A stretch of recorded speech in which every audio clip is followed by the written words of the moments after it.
yesterday is history. Tomorrow is a mystery, but today is a gift. It is not our abilities that show what we truly are. It is our choices. Hello and welcome to Jen Taylor Rerouting, where being rude is never acceptable, but sarcasm is welcome and swearing isn't always a bad option. Let's get started. Hello and welcome to Jen Taylor Rerouting It. I'm super excited today that I have Dr. John DeGarmo on the podcast. Dr. John, I could probably spend an entire hour just on information. Masters. We can start back. See, Dr. John, you were born in 1969, so you're a year older than I am. I just like to point that out. But back in that day, you were Up With People, and I remember Up With People. I was in music also. That was a big deal to serve. You were also a DJ at 4 radio stations on 2 continents, and you worked in professional wrestling, and I think I'd also like to do a podcast just on your professional wrestling career. But then you decided to teach English and drama at high school. You've worked in media. You are the director of the Foster Care Institute, founder of Never Too Late, which is a residential group home for boys in foster care. And you started out with the BA in history, master's in media and technology, master's in educational leadership, and then your doctorate in educational leadership. And now your wife is from Australia, correct? That's right. She also has her doctorate. What is her doctorate in? She's a doctor of naturopathic medicines. Excellent. Gonna interview her next. And so now I remember hearing a blurb, and you just got back from Greece. Wait, let me back up. You just got back from Greece from an international group. I was speaking at an international conference for adoption and foster care, and they had people from all over the globe there, and one representative from each country, and I was blessed to be the only American representative there. So yeah, quite an honor. Quite an honor. And then, so public speaking is that you do a lot of public speaking. Now, you guys have 3 biological children and 3 adopted children. Is that still correct? That's right, yes. And then you've done foster care for how many years now? 15 years now. We also have 2 homeless youth in our house right now, too. You know, you make me sound busy. It's not. Well, I have 13 children, and at the most 12 lived in the house at the same time, and people, I'm sure you get the same sort of attitudes that we get. Like, it must be so loud in your house, and it's really not loud in our house, and it's not busy. It's very orchestrated. It's orchestrated chaos, I guess. a little bit. Now you focus a lot on sex trafficking, cyberbullying, online dangers, on top of some of the horrific abuse that these kids go through. So, but I want to back it up just a little bit. You met your wife at Up With People, correct? That's right. Yeah, actually, that was 27 years ago. We were actually going to Iceland and Sweden this summer for a reunion, and we will be seeing her ex-boyfriend from Germany and the young girl I was enamored with from Sweden, so we're going to have a great time. Okay, so I did remember this correctly. You guys went to Up With People, and you were dating other people, and it's a huge singing group, and it's like camp, summer camp. You get very, very close very, very quickly. Feel like you've known these people forever. So she was one of those people, and tell me if I'm remembering this correctly. You guys spoke a common language. Yeah, we spoke English. That's right. I actually, when we began the year, I actually told her maybe 2 months into the program, the year travel, that I had a crush on her, and she just ignored me for a very long time after that. She wanted nothing to do with me. And then we became fast friends, but she had her German, I have my Swede, and then at some point we realized later on that English, the common denominator here, let's work with that. So yeah.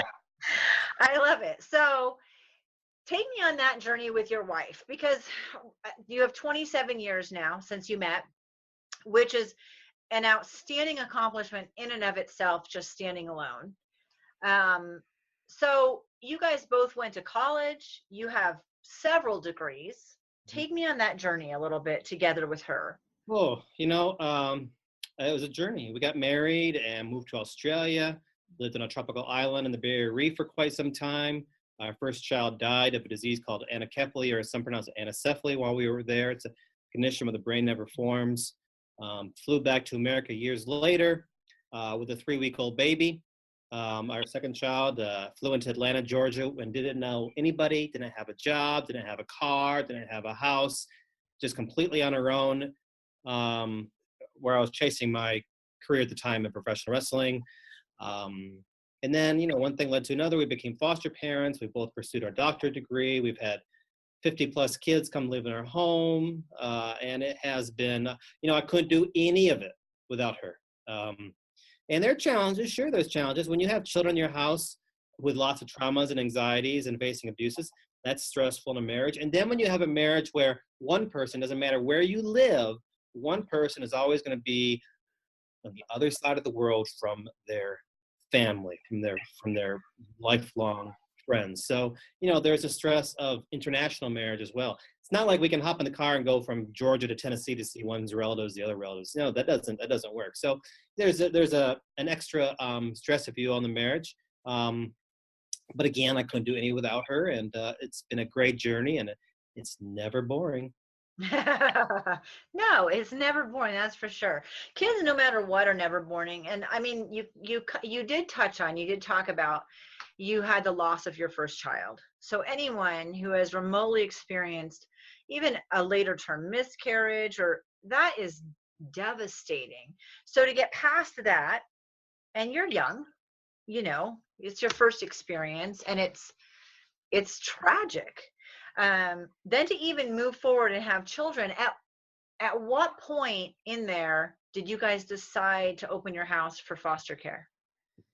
Well, let's take a step back there. After the loss of our first child, our grief was very, very different from each other. She grieved in a healthy fashion. I didn't. I did not grieve in a healthy fashion. I was angry. I was bitter. I put a lot of things. I was against a lot of things. I was so angry that at the birth of our second child years later, I did not even want to have her baptized. I did not want to step into a church. I was just full of denial and anger.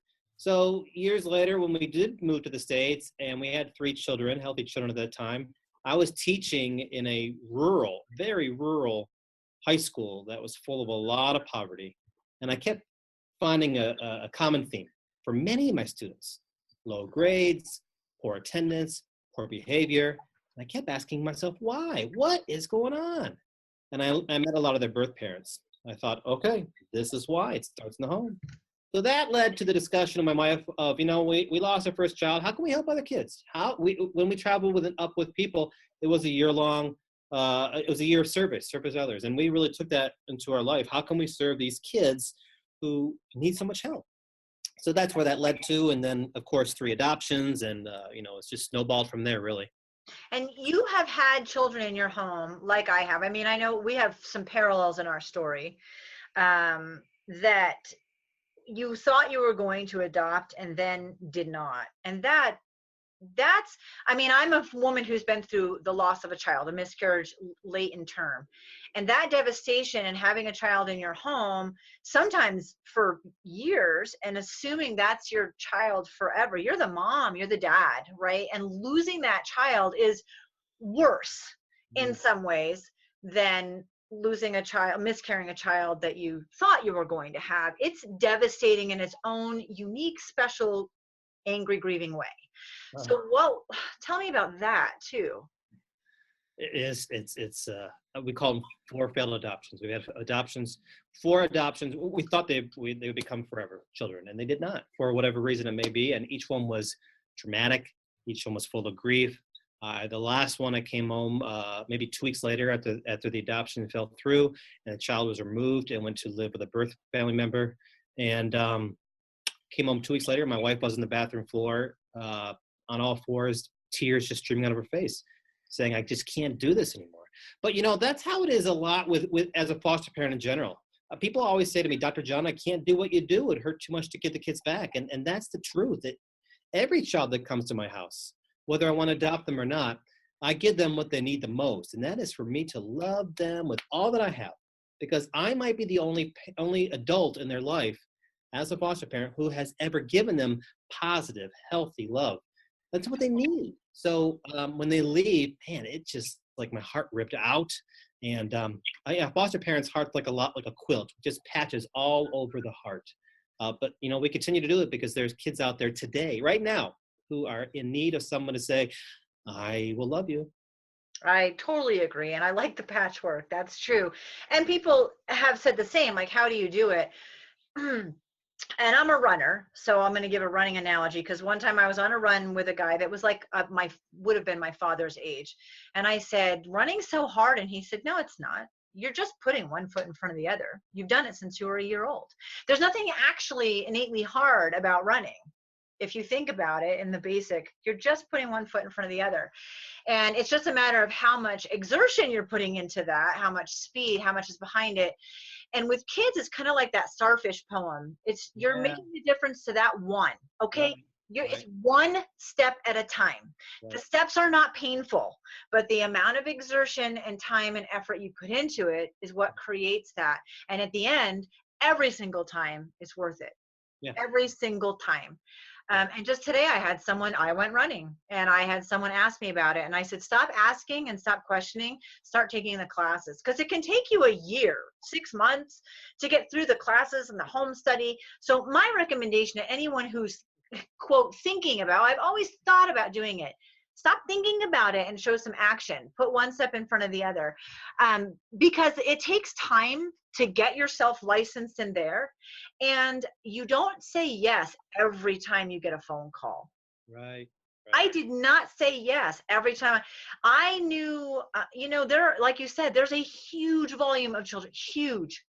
You can't imagine how big the volume of children is that need that. And as social workers, they're trying to get these kids into homes and get a good fit. Right. And sometimes you are the expert of your own home. And sometimes it's not the right fit. And you have to say no. And that doesn't become hard because you can't do that at the expense of everything else. That's just not the right fit. It's right. You and I are not the best parent for every single child. No.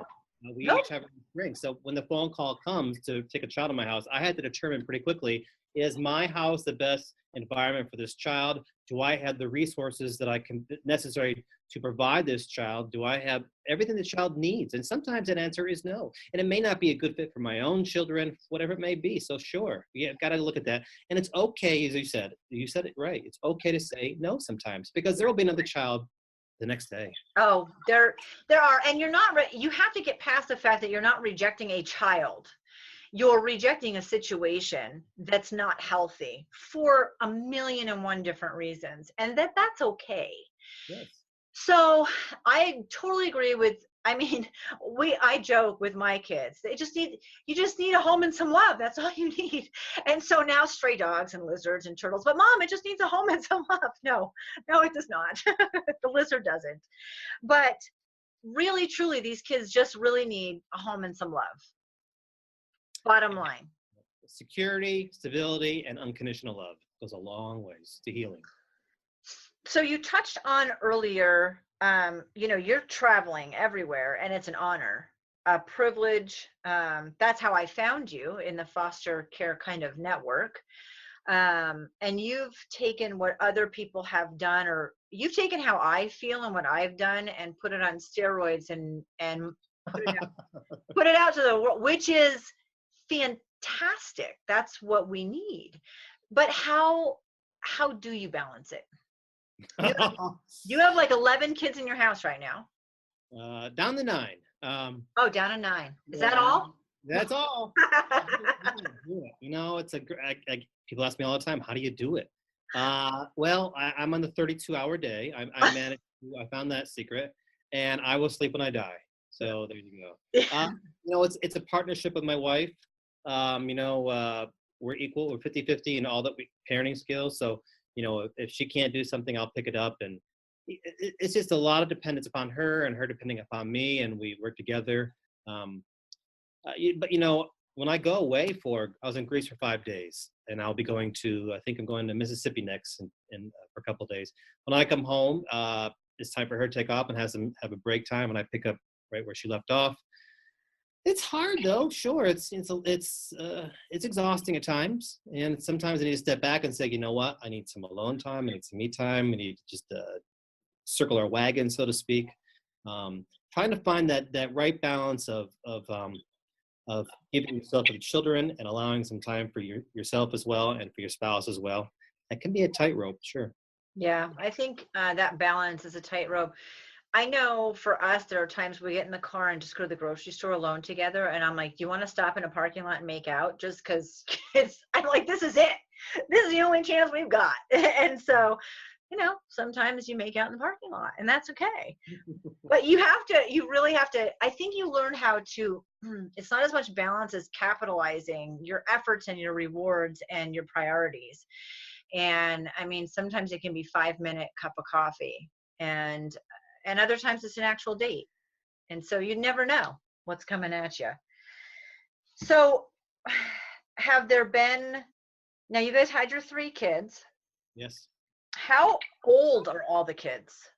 Well, we've been doing it for 15 years. My oldest is 20. Biological child is 20. So you can pretty much see right there that that's my children's norm. That's their lifestyle they've always known. My birth children are 20, 18, 17. My ones I've adopted are 10, 7, and 4. My homeless youth at the moment are both 17 and 18. But, I say that to differentiate the children, but I also want to stress this, that in my house, there's no label. They're all my children. Exactly. They're homeless, adopted, biological. They're my children, my family. So, but yeah, for my own ones that are labeled DeGarmo from biological genes, it's their norm. It's what they've known.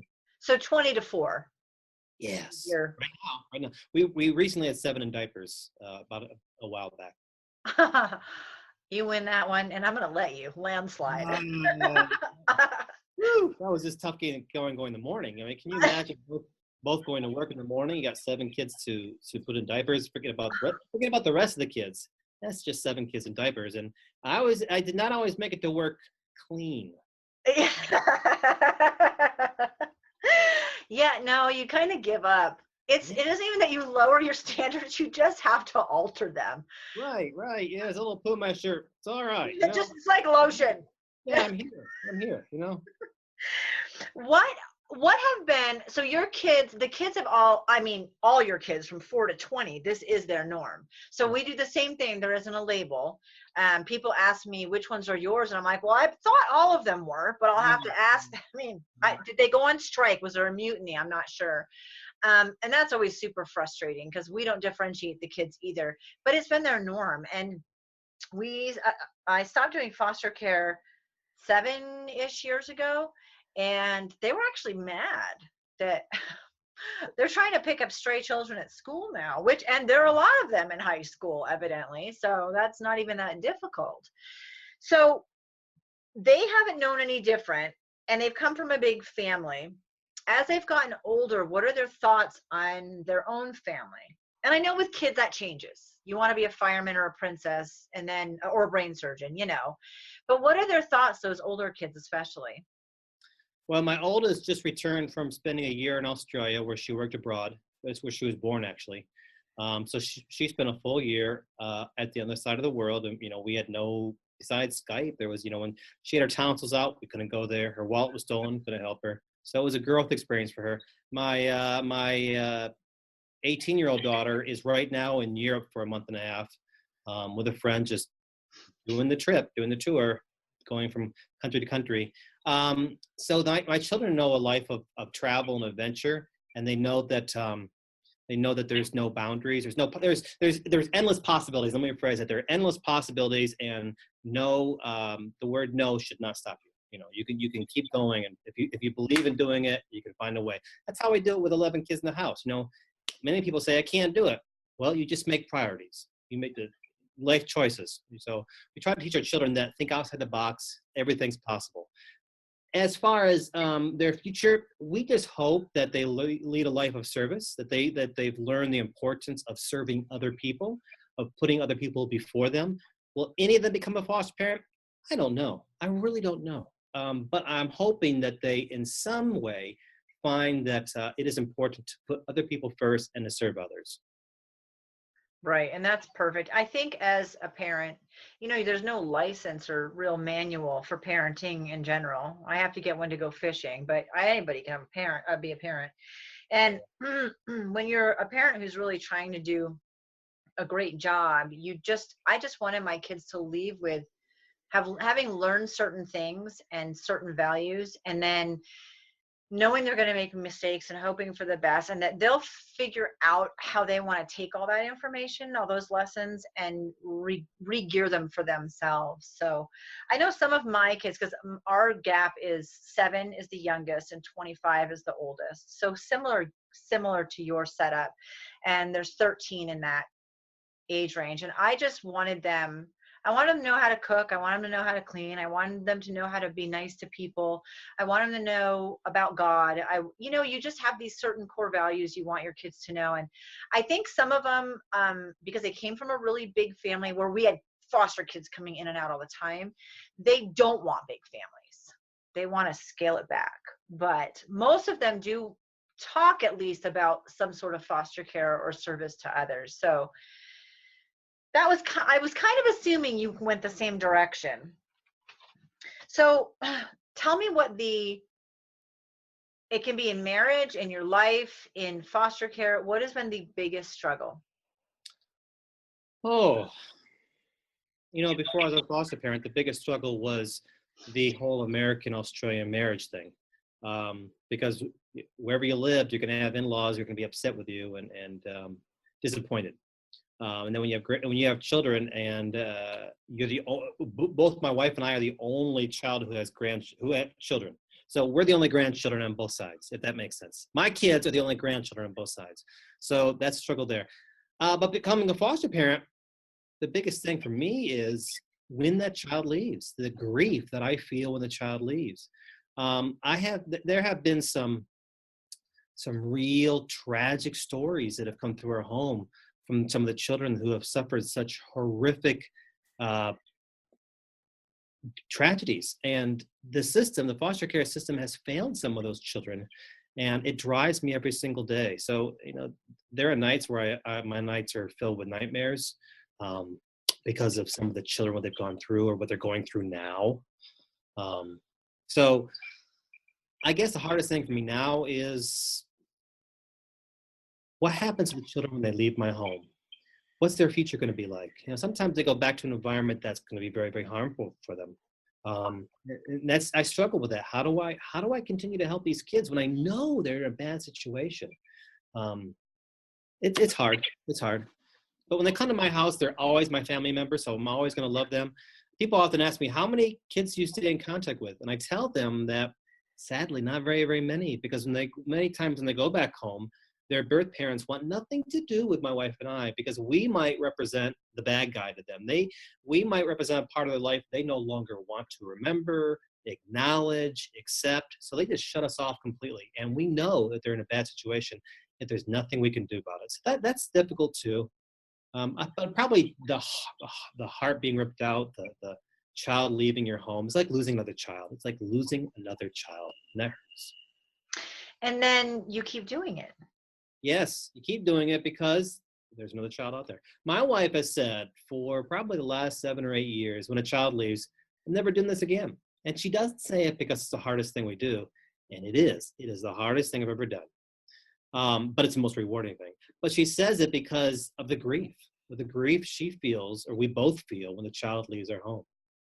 Right. And I mean, I ended foster care at some point, and it was that last situation that was so devastating that I just knew I needed to focus on who I had in my home and not everyone else's kids and that's a hard decision too. So that conversation that you have every time of, I can't do this again, at some point you decide to shift gears and right. Just do something different. And I didn't feel bad at all about, I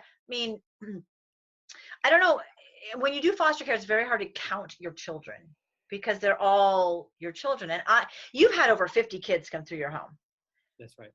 And I don't know how many, I didn't count them that way, but I know that kids that have been in my home for 3.5 years or longer, there are 18 of them. And 13 of them are permanent. And if you jump to 7 years, I only lose one. There's 17. Then, you know, it's that whole one step at a time. You're making a difference to that one. And if people out there don't understand it, I would love to hear your analogy, because I think about how if you go to Starbucks to get a coffee and they mess it up, they mess up your order. It's super easy to say, you really made a mess of this. I don't know if you're having a bad day. It's really easy for us to get upset about it. But very rarely, if that person on the intercom in the drive-thru is just awesome, it's very rare that we in our society right now drive up and go, dude, you made my day. Whatever you're drinking today, I want to. Keep up the attitude. You totally rocked my world in the drive-thru this morning. High five me. We don't do that. And doing either one of those makes an enormous difference in the life of someone else, right, without us knowing it. And if you take that, again, I'm going to use the steroid analogy, what you're doing in the life of a child, almost in passing sometimes, 6 months in their lives, you know, it's not that much time. You have no idea the impact you can make. Right. No. You're planting a seed. And I often tell my foster parents that I train across the globe that years from now, the children who have come to stay in my house, they may not remember my name and they may not remember my face, but they will remember that for a time in their life, and maybe it was the only time in their life, somebody loved them. And that is magical. That's life-changing. And that's why you do it again. That's why I do it again. So what are other day-to-day struggles? Do you have, now you've done adoptions and you've had kids longer periods of time. So what are some struggles with their emotions on being adopted or going home? I mean, there's a lot of scenarios here. So maybe they go home and it's healthy, which honestly, everyone, is what you want. Yes. If the biological parents get their act together and become good parents, you want those kids to go back there. You are excited that they're going back there. You are supportive of them going back there. That is the goal. Reunification, 100%. And you got to think of foster care as you're the intermittent service for reunification. In the event that doesn't happen, which is often, unfortunately, they're either reunifying where you know it's not good. But then what about the adoptions? Because I have kids that were adopted at birth that are now becoming adults. So tell me the emotions that these kids go through and how you navigate that. Well, our oldest one that we adopted is 10, and she goes to school and she sees her biological siblings who are still with their biological mother. And she sees them in a very different lifestyle, if you will, and probably not a positive lifestyle. So I think she struggles with that. She struggles with the whole issue of here we are in the very, very deep rural South, where she is considered a African-American, if you will. And I say that because I don't believe in labels. I tell people she's an Australian-American. They look at me. I say, yeah. People often ask me about my 3 youngest kids, if they're mixed. I say, no, they're fully human. They're not part giraffe, you know. Again, no labels, no black. There's no black or white in our house. We're all the same color, just different shades of God's skin in our house. So she's struggling with seeing her own biological siblings. She sees her biological mother often in this very small town we live in, and she doesn't enjoy it.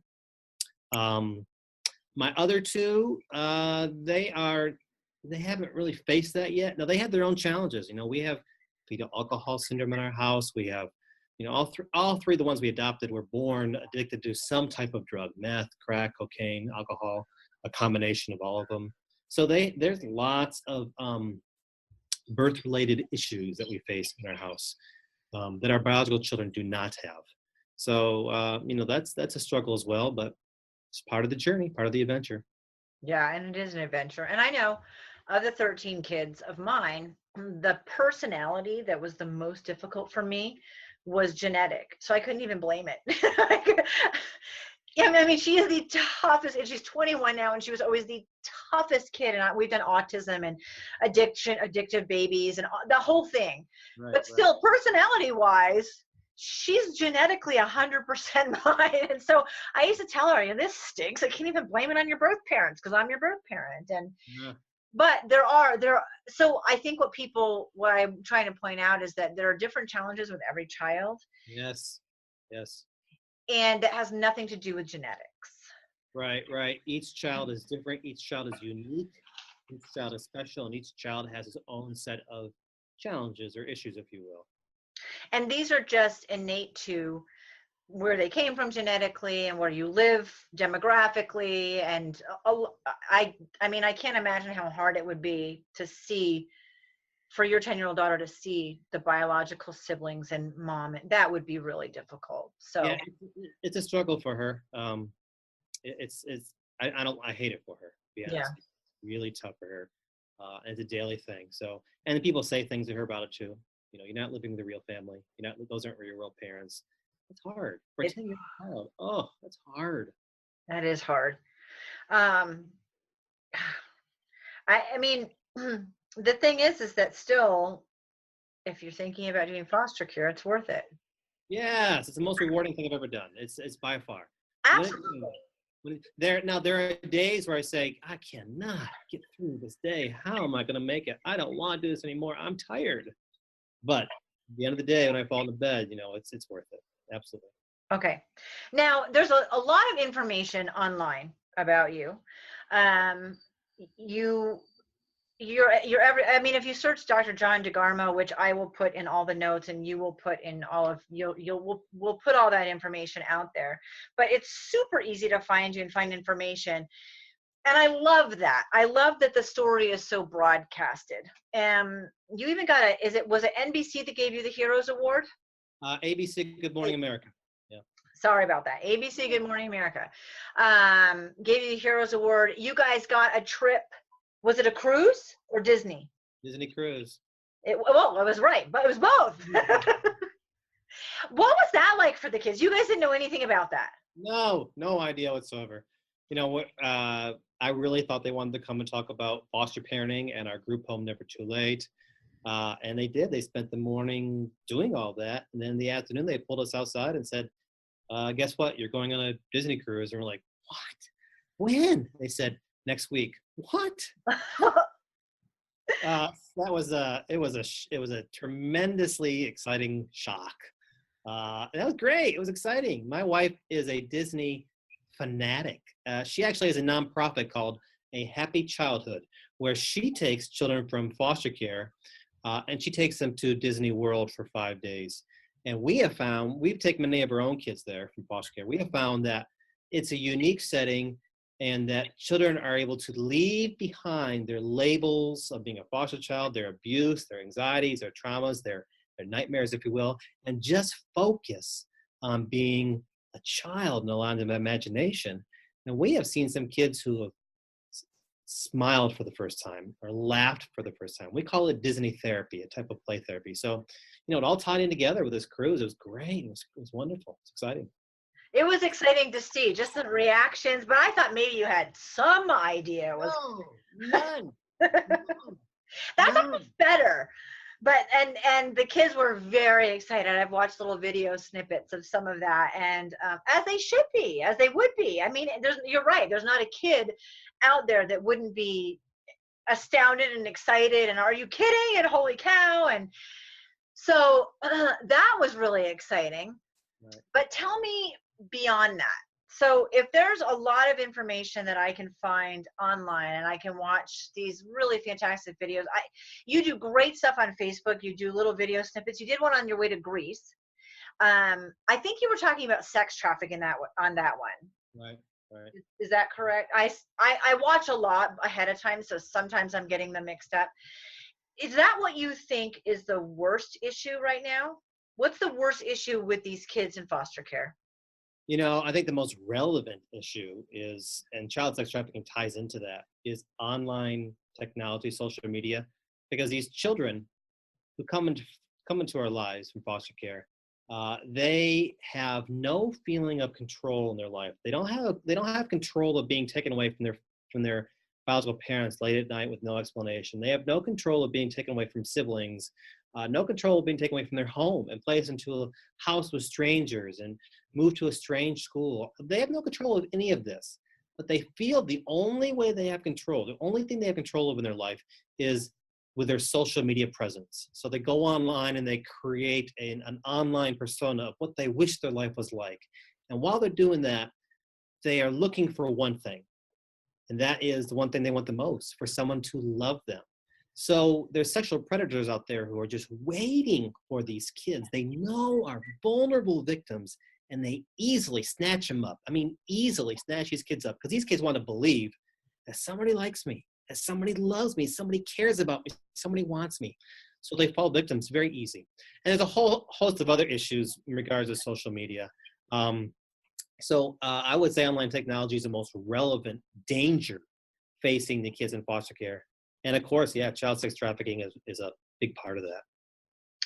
I know I was the supervisor in a nonprofit for a couple of years. So I did all the training of the foster parents, and what lay people, I guess, when you're embroiled in this subject, it doesn't seem odd to have conversations about it, but they are actually kind of odd conversations. And that a 16-year-old girl would run away to be with her pimp, because we see, okay, the public sees this is the guy that's exploiting you, forcing you to have sex. He's also been maybe the first person that's been nice to that girl.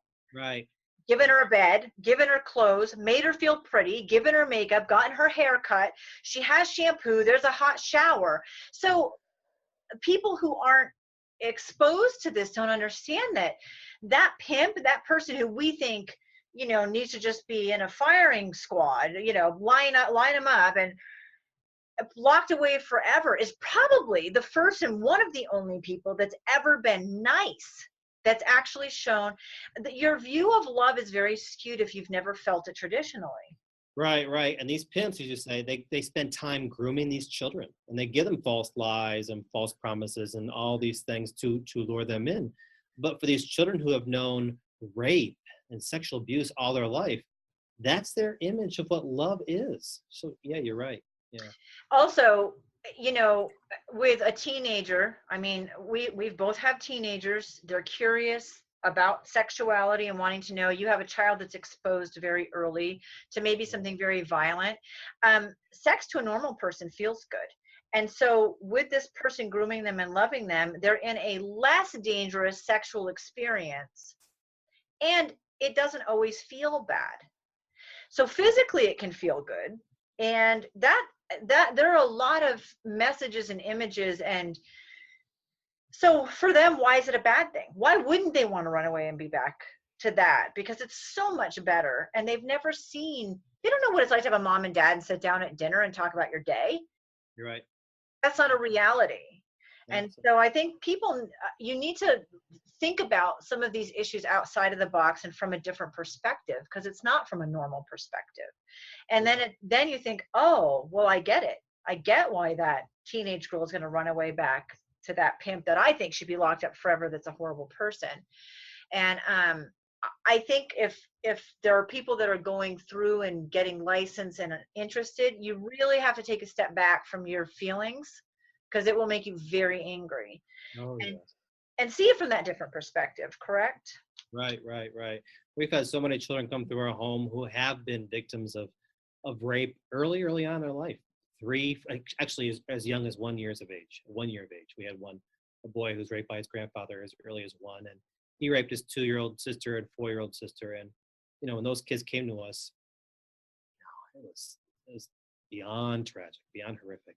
And kids 7, 8, 9, 10 years of age who all raped by the ones who's supposed to love them and protect them the most. So yeah, that skewed view they have of everything is way off. And it's sad, but and yet you can make an enormous difference. You can certainly try. There have been some cases where I thought, what, it takes time, it takes patience, it takes understanding, it takes compassion, it takes commitment, and it takes that unconditional, consistent love that I will not give up on you, that so many others have. Right.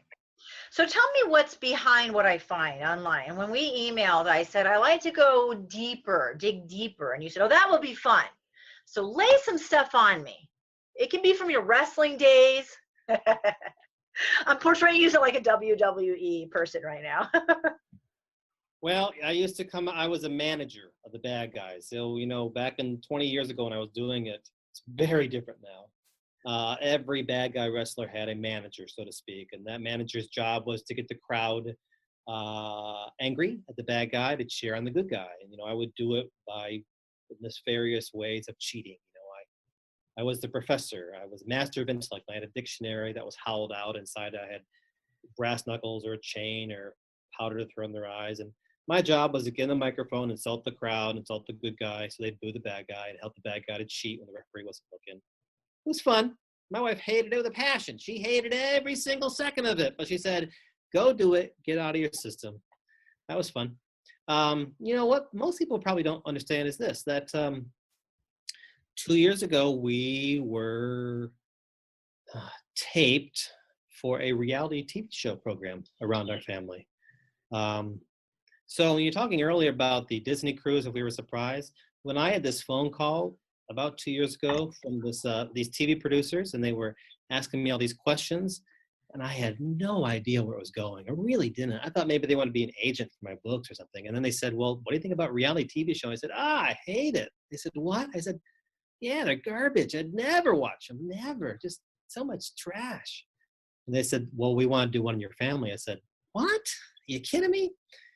So my wife and I talked about it for a long time. We prayed about it for a long time. And we thought, if we can show foster parenting in a positive light, if we can show the children in a positive light, if we can encourage even one person to help a foster child, even if they don't want to be a foster parent, but if they can help these kids in some way, then it'd be a positive thing.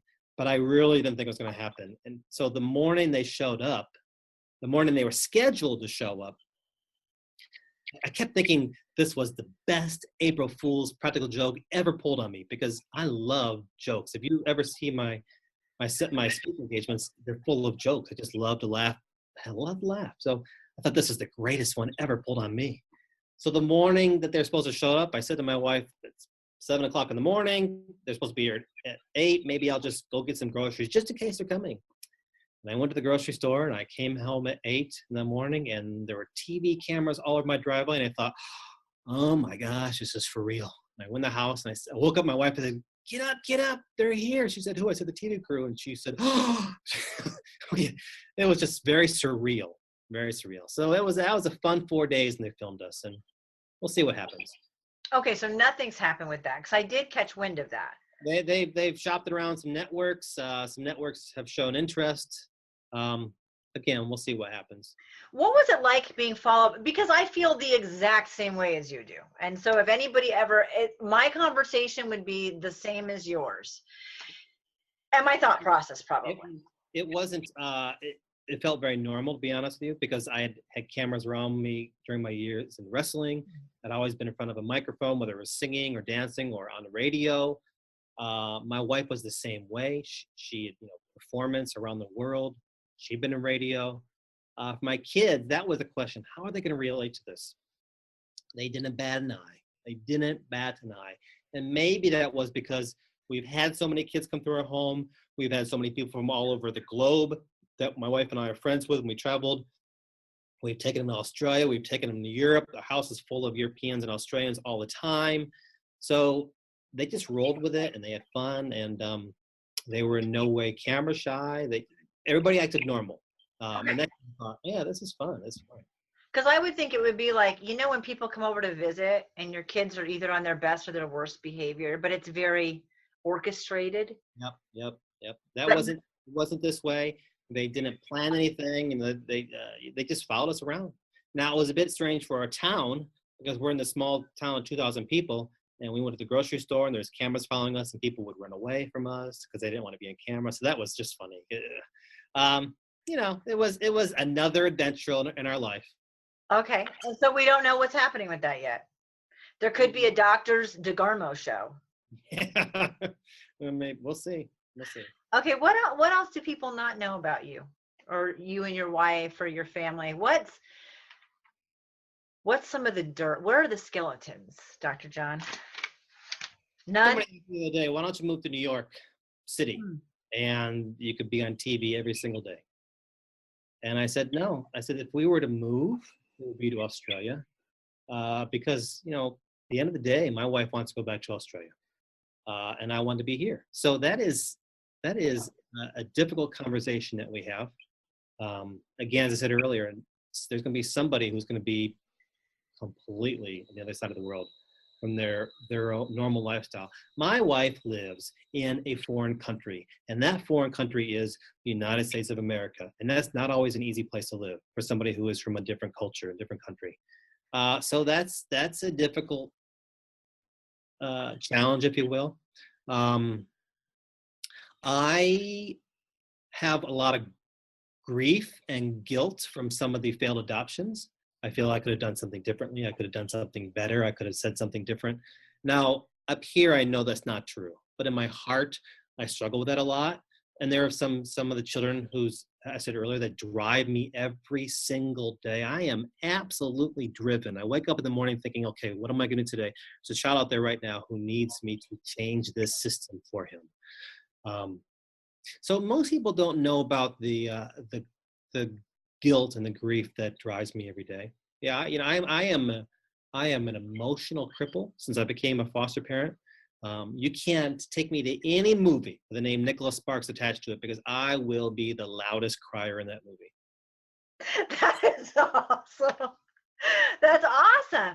I mean, you shared with me a little bit about when you guys lost your first child, how you and your wife dealt with it differently. I don't think that would have occurred to me. Yeah, I was angry. Yeah. And I completely understand it, but I wouldn't have expected it. And it's the same as someone who's done foster care, that grief, that what if, that, I mean, I can personally relate to that, but I get it. So are there any plans to move to Australia? Well, that's not a conversation we ever have. I just took it one step too far. Conversation. I mean, it's a no-win conversation. Right. Well, I mean, work-wise, how would you even navigate it? No. You know, I keep reminding my wife, you're 6 hours from Disney World where you live right now. You know, you know, who knows what tomorrow's going to bring? You know, we shall see where we end up. I don't know. There are some things that we have planned that don't involve Australia, but that do involve other parts of America. We're just going to wait and see if they come to fruition. And you'll be the first to know because I'll post it all online when it happens. You know, I don't know what tomorrow's going to bring. And that's part of the excitement.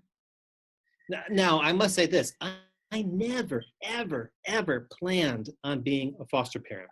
It was never in my radar. I never planned to get my doctorate or writing a book, let alone how many I've written. 17. You've written 17 books.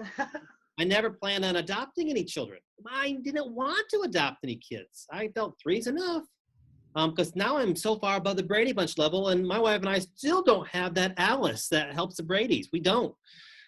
So I don't say no or never anymore because I'm just going to wait and see what tomorrow brings. And that can be frustrating and scary sometimes, you know, thinking, okay, what's the plan? What's going to happen here? But it is all around helping children and families in need. I love it. I love it. And you're right. You don't know. I was hoping you had a magic answer for me. My gosh, I wish I did. I don't need the burning bush. I just need a glowing ember is all I need. There's a sign. I don't know where Alice is either. I thought they came with the foster kids, or doesn't she come with the house you buy, or where is she? I don't understand that. Right. We haven't found her either. You know, my wife and I go to work every day just to rest because when you got all these kids in your house, whew, it can be exhausting. Yeah. It can be. Dr. John, thank you for being on and letting me pick your brain and get under your skin a little bit and find out everything. If you're interested in foster care, get in touch with either one of us. We can at least direct you in the right direction. Dr. John DeGarmo can be found everywhere. We have that in notes and all the information. He's very easy to find, very receptive to you asking questions, and doing an amazing amount, tremendous amount of work. And I thank you very much. Oh, my pleasure. Thank you for the opportunity. Thank you so much for listening in to Jen Taylor Rerouting. Like, share, and of course, comment. I welcome input with attitude. Get a copy of my book on Amazon, Hello, My Name is Warrior Princess, or check out my website, jentaylor.net. And if you still want more, sign up for one of my coaching packages.